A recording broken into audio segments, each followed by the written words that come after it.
in college, like a lot of people, I worked a few different food service jobs, and one of them was in the dining hall of a residential area. It was kind of like an old folks home, but not officially. It just had a large population of older people who needed pretty much constant care. And in that dining hall, I worked as a busboy, waiter, bartender, pretty much wherever they needed me. And I remember there was this one woman who came in all the time. She was really sweet, and for the sake of this video, we'll call her Wendy. She was a real sweetheart. She would come in and always order vodka, just straight vodka. She would hang by the bar and kind of chat up the staff. We got to know her really well, and she was hilarious. Like, she would always talk shit about the other residents to us, get real drunk and just, say whatever was on her mind. And she was in a wheelchair, and she lived at the facility as well as dining there quite often. And so she would down her 1 or 2, sometimes 3 glasses of vodka, and then she would sort of scoot back, swerving on her wheelchair back home. It was just, she was the best. Everyone loved her. And one night, Wendy had dinner with a few of her friends. They were seated at a round table. I could see her friends' faces. They were facing towards me at the bar, but she had her back to me, so I couldn't see what was going on with her. And I was just minding my own business at the bar, making someone a drink or something, when I looked up all of a sudden, and I saw a couple of her friends at the table had nervous looks on their faces. They looked kind of panicked. And one of them looked at me and beckoned me over pretty hastily. And so I went over there as quick as I could, and I turned and looked at Wendy, and she had a very terrifying look on her face that I don't think I'll ever forget. Her eyes were glazed over, her mouth was hanging down kind of to the side, and she was making these small motions, and her face was just totally pale, like it was just getting paler by the second. And I said, "Hey, Wendy, sweetheart, are you okay?" And I shook her a little. No response whatsoever. So I rushed back. Me and another coworker called 911, and we just sat tight and waited around because there was not a lot more that we were allowed to do considering the circumstances, and that's what we were trained to do. So we were waiting around for 911, and remember, this is in a dining hall, so people didn't know this was going on at the time, so more customers kept coming in, and they would get seated, and finally the paramedics came. They took Wendy to the ground, cut open her shirt, and started, I think, in my memory, they used defibrillators on her, but I don't think defibrillators have any effect on a stroke victim, so I don't trust my memory at that point, but they did something. They were working on her medically in some way. And the whole time this was happening, the room kept filling up, and people kept ordering drinks and ordering food. I remember one particular guy had chicken. He was eating like fried chicken, and he called me over. I had his table. He called me over, and he said, "Hey, I want to send this back. It's no good. It's too dry." And I just couldn't believe it. Like, that people were just acting like this wasn't going on right in front of them, right where they were. It was the most shocking thing I think I've ever experienced, in a way.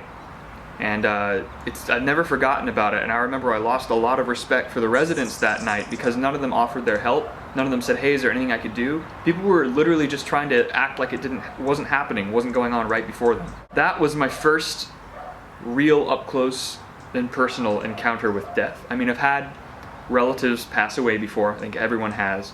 But these were things that I've heard about, not things that I witnessed. That was the first time that I witnessed death, and I was honestly shocked at the public social reaction to it. And it got me thinking about the way that we process death in the modern age, especially in the digital age, and what that means for us. Now, up until quite recently, it was not uncommon to have to interact with death. Obviously, the age that people died at, the average age of death was a lot lower just a couple decades ago, and it was a lot less certain when someone would pass away. Now we have this sort of streamlined process where they start to deteriorate, they visit the hospital more often, then we send them off to an old folks home, hospice, and then they die. But it wasn't so systematic before. People could die of just about anything, and we knew a lot less about medical science, so we didn't know how to treat certain things. The way that we prepared for death, I think, was more thorough than the way we prepare for it now, if we prepare for it at all now. I mean, we used to stay at home with our families. People used to stay at home with their dying elderly relatives, their dying parents, and care for them until old age and until death right at home. Whereas now like I said, we ship them off to nursing homes. We make it somebody else's problem. And another big thing that's gained popularity since about the middle of the century, the 20th century, is cremation. It used to be well under 10% of people wanted to be cremated in the 1960s, and now it's at about 50%. 1 out of every 2 people wants to be cremated when they die. Now, part of that is because obviously it's a lot cheaper. I mean, there's no, funeral costs can be quite expensive, but there's also the fact that there's been a steady decline in traditional religious beliefs, which means a steady decline in the necessity of funeral and burial as part of the death process. Now, these things together, the preference for cremation over burial, the way we ship our elderly off to nursing homes to die, and just the general, censorship of death in the media, and the shock with which we respond to death, I think points to a kind of sterilization of death in our culture. We don't want to look at it, we don't want to deal with it, we don't even want to acknowledge it. It's very uncommon to have to acknowledge your mortality.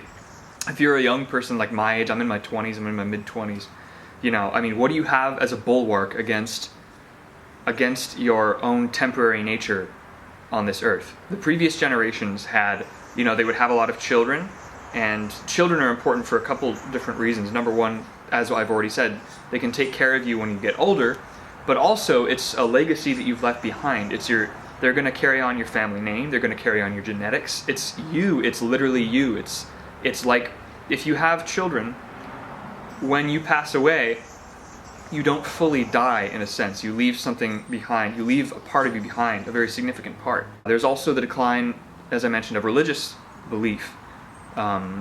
People used to hold very strong convictions about where they would go after they pass away. Obviously, Christianity has declined in America in popularity recently, and it's hard for us to really realize, but people, when they held these religious beliefs, they were as certain about where they would go after they died as they were that the sun would rise in the east the next morning. I mean, it was a real honest-to-God, excuse the pun, honest certainty about what would happen after death. So they spent a lot less time idly wondering about, where do we go after we die? This sort of existential dread would not set in, or at least it was a lot harder for it to set in when you held a deep religious belief. I think part of the reason that my generation is less prepared for death is because we are less certain about why we're here in the first place. And when I say that, I mean that I don't mean to discredit the great things that are going on in the world right now. There's a lot of measurably good, incredible things that are happening worldwide. First of all, we're getting more peaceful. The world is becoming more peaceful. It's becoming more open. And, people are trade is opening up, and people are becoming more wealthy. The rate of poverty has been declining just dramatically since the Industrial Revolution, really, and even at an even more dramatic rate as digital culture opens up around the world. And I don't want to discount these things. I think that there's a good reason for them, and I think that we should celebrate them. But there seems to be a sort of lack of moral certainty among people my age, and obviously religion plays a part in that. It used to be, everyone used to have a Bible. You used to give a new married couple a Bible. Every family had a Bible, and that was even if they didn't crack it open and read it every night or whatever, it was still considered like the cornerstone of their moral beliefs, their principles. People are less certain about their principles now. I mean, you don't necessarily need religion in order to have certain ethical principles, but since religion has been torn out from beneath us, I don't think we've come up with anything to replace it yet. There was a great article in the American Conservative last year, I think at some point, about the rise of apocalyptic party anthems. And there's always been party anthems, right? There's always been, ever since there's been rock and roll, there's been songs about partying, going out, getting drunk, whatever. But specifically, apocalyptic party anthems are these pop songs on the radio, mainstream pop songs, about where the theme is you don't know what tomorrow has in store, and all you have is now. You might as well, fuck it, we might as well just party it up now, get drunk, get wasted, because the future doesn't exist, basically. That one Pitbull song about I knew my rent was due about a week ago, I worked my tail off, but I can't pay it off, but I got just enough to get up in this club. That one is a perfect example. Like someone who knows that they should be doing, everything they can to pay their rent, but they're just, like, fuck it, like tomorrow doesn't even exist, like forget it. We should just party. All there is now. And there also that God, there's a couple Kesha songs like that too. It's probably Tick Tock and Die Young. I mean, it's right in the title, for Christ's sake. That speaks to a real feeling that's very significant among my generation about uncertainty about the future, about I'm not sure why I'm doing this. I'm not sure what's in store for me financially. I'm not sure what my retirement plan is going to be. I'm just not sure of anything. And so maybe that lack of being ready for death is just another part of the package of the sheer uncertainty about the future that people my age are going through right now. So there are a couple extreme ways that certain groups try to deal with death that come to mind for me right now. One of them is asceticism, right? Or is it asceticism? I'm not sure how it's pronounced. But extreme monasticism, where you sort of renounce the earthly world and you only live a spiritual life. There was a recent study about Tibetan Buddhist monks. Tibetan Buddhism and Buddhism in general sort of preaches this selflessness. Like there is no self, there is only this greater consciousness. And so when you die, it's just you dying. You're just gonna sort of become part of this greater thing that we are already all a part of. It's kind of, I don't want to knock Buddhism or give like a bad analogy here, but it's kind of like returning to the Force. Jedi are supposed to be selfless, but Tibetan Buddhists, these Buddhists, they preach this kind of selflessness. And there was a recent study done on Tibetan Buddhist monks where they found out that they are actually more afraid of death, and they are actually in some ways more selfish than their Indian counterparts, than their regular Tibetan counterparts, Christian counterparts, and I think the Burmese they tested them against. And they were, the Tibetan Buddhist monastics were absolutely petrified of death compared to these other groups, despite training their entire life to renounce their self, let go of their ego, and sort of be one with the world. So either there's something wrong with that particular strain of Buddhism, which I think is less likely than the possibility that it is just simply impossible to renounce yourself. You're going to have to come to terms with the fact of your identity, that you are an individual in this world. You have a private mental life that is yours. Your consciousness, your mind is yours, and you will die someday. That will all go away, and it's terrifying. It will become more terrifying if you try to deny that. In that same vein, there's a monastic tradition in Orthodox Christianity, and I love Orthodox Christianity. I think there's a lot to be said about the tradition and the theology, but there's a particular tradition, particular monastic tradition of Orthodox Christian monks called Shima monks, and these are high-level monks, monastics, ascetic monastics. They look like level 50 wizards or something. Wait till you see these guys. It's crazy. Their robes are badass. But there's this one interview with one of them. I think he's a Romanian Orthodox monk, and someone asks him, the interviewer asks him what's important or something, or how do you find Christ? And he's talking about all these different things, and he gets to the subject of death. And there's one part where he's just, I hope I can find the video, there's one part where he's just chanting, death, death, death, like in his native tongue, Romanian or whatever. It sounds crazy, like the guy looks like a madman. Cea mai mare înțelepciune care păzește pe om de tot păcatul și îl duce la fericirea veșnică este pururea să dezi moartea înaintea ta. Moartea, moartea, moartea, moartea, moartea, moartea, moartea, moartea, moartea, moartea, moartea, moartea. And there's really something to be said for valuing self-denial in moderation.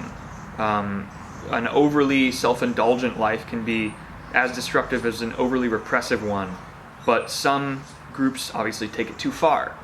And I think that death has to be dealt with on its own terms. You can't deny it, and you can't waste your life obsessing over it, or obsessing over the fact that it will happen, but you also can't get around it by pretending you're anything but mortal. There's a character by the famous Russian author Leo Tolstoy named Ivan Ilyich, and he is a sort of a everyman in the sense that he's just a social climber.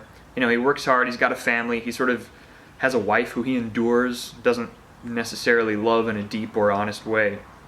And one day, he's hanging up some curtains in his home, and he falls a certain way and ruptures something, and the doctors can't save him. They say that his condition worsens, and they basically tell him he's going to die. and this is something that he's never considered before. He experiences great anxiety in the face of his own mortality, because he sort of realizes all of a sudden, oh my God, my entire life has been artificial up until this point.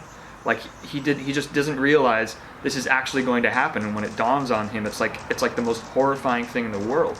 I think there are a lot of people who do face death on the terms that Ivan Ilyich faced death, where they've sort of put off the thought of their own mortality, of their own temporary nature here, and once it happens to them, like once they start seeing signs of old age, or once they start seeing signs of physical or mental deterioration, they go into a sort of state of existential dread. I mean, and I can imagine it would happen more frequently with the younger generation, with my generation, whom are entirely unprepared for that kind of thing, for that event that will inevitably take place. I think the fact of our death, I think the fact of our inevitable temporary nature on this planet can actually be very liberating. And I know that sounds counterintuitive, and I don't mean to be like, oh, I'm so smart because I'm saying something that's like contradictory or that you wouldn't expect. But if you think about it seriously, what it means is that, consider the alternative. You are alive forever, okay? You're never going to die. You probably are never going to be incentivized to act in a deliberate manner. If you just got forever to waste, then you're going to waste forever. But if you only have so much time, and if you only have so many choices, then that gives you every incentive and every good reason to act deliberately. It means that you should cut the slack off of out of your day. You should seize the moment. You should work hard toward goals that you care about. You should be honest with yourself about your faults. You should be honest with the people that you love, because you are literally just wasting time fooling anyone. You're literally just wasting your own time by fooling yourself about what you love to do, what you want to accomplish, about who you love, about life. I know that's not easy. I know it's like unfair to ask people to like prepare for their death. I don't know if that's really possible in the full sense, but I think that it is possible that we decide to act deliberately, that we decide to act with purpose, and that we find a path forward, and that we, when that time inevitably comes, and we're not going to be able to decide, that's another thing. I'm not going to decide, I'd like to, but I'm not going to be able to decide where I die. I'm probably not going to be able to decide when I die. Probably not going to be able to decide who's there when it happens, okay? So I'm just going to have to accept these things when the time comes.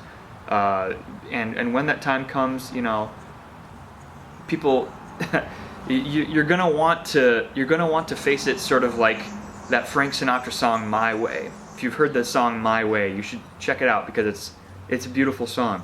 It's someone on his deathbed who's thinking about his whole life. He's summing it up in his head, and he's saying to himself, I've got a few regrets, yeah, but not enough that it bothers me. I did what I had to do. I made it my own. I took ownership. He's someone who takes ownership of their decisions, of their life, and it's time to die, and they face it with satisfaction and fulfillment. And that's what you want for yourself, trust me. You want to face death fulfilled. You don't want to leave any unfinished business behind. And that's fucking tough, and I don't know if I'll be able to do that personally, let alone, I don't think that I'm going to be able to convince people to do it, or to give you a roadmap to do it by just making this video or whatever. But I think that it's worth consideration. I mean, I think that it's worth thinking about, and I think that you should just sort of remember that in your day-to-day life every once in a while. Like, hey, I don't have forever to get these things done. Like, I should stop procrastinating. I should stop putting shit off. I should just do it.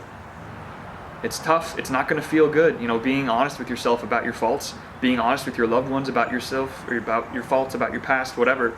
That's tough. It doesn't feel good. Vulnerability is difficult. Being honest with yourself about what you want to accomplish. Maybe you're afraid that someone's going to make fun of you because you have like a weird like desire, or like it sounds like impossible or whatever. But look, man, you're not here to please them, okay? You're not here because you're here to fulfill someone else's goal. You're here to fulfill your own goals. You're here to to make choices that in the end only you will be able to answer to. So wake up early, be present, be honest with yourself, be honest with the people close to you. Do what you got to do, because you don't have forever to do it. Thank you. I've seen things you people wouldn't believe. Attack ships on fire off the shoulder of Orion. I watched sea beams glitter in the dark near the 10-house gate.